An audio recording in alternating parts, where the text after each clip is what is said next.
കുടുംബബന്ധത്തെ ചേർക്കണമെന്ന് പഠിപ്പിച്ചത് റസൂലുള്ളാഹിയാണ്. കുടുംബമെന്ന് പറഞ്ഞാൽ, കുടുംബം എന്നാൽ രക്തബന്ധം മാത്രമല്ല. നിങ്ങൾക്ക് ഏറ്റവും ആവശ്യമുള്ളപ്പോ, നിങ്ങളുടെ കണ്ണു നിറയുമ്പോ, നിങ്ങളുടെ മനസ്സൊന്ന് വേദനിക്കുമ്പോ, ഞാനുണ്ടടാ നിന്റെ കൂടെ, അല്ലെങ്കിൽ ഞാനുണ്ടടി നിന്റെ കൂടെ എന്ന് പറഞ്ഞുകൊണ്ട് ഒന്നായി ചേർന്ന് നിൽക്കുന്നവരാണ്, ഒന്ന് കൂടെ കൂടുന്നവരാണ്. ഒന്നിനും കഴിഞ്ഞിട്ടില്ലെങ്കിലും ഞാനൊന്ന് പരിശ്രമിച്ചോട്ടെ എന്ന് പറയുന്നവരാണ്.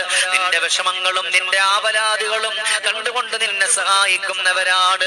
രക്തത്തിൽ പിറന്ന എത്ര ആളുകളാണ് വേദന വന്നിട്ട് മൈൻഡ് ചെയ്യാത്തത്, ഒന്ന് തിരിഞ്ഞു നോക്കാത്തത്, ഒന്ന് നിന്റെ മുമ്പിലേക്ക് വരാത്തത്. എന്നാ ഒരു രക്തത്തിൽ പിറന്നിട്ടില്ല, ഒരു ഉമ്മയുടെ വയറ്റിലും പിറന്നിട്ടില്ല. ഏത് സങ്കടം വന്നാലും ഏത് വിഷമം വന്നാലും ഓടി വരുന്നതുണ്ട്. അവരാണ് ഏറ്റവും നല്ല ബന്ധുക്കള്, അവരെയാണ് ചേർത്ത് പിടിക്കേണ്ടുന്നതും. ഇതെല്ലാം പഠിപ്പിക്കുന്നത് ആരും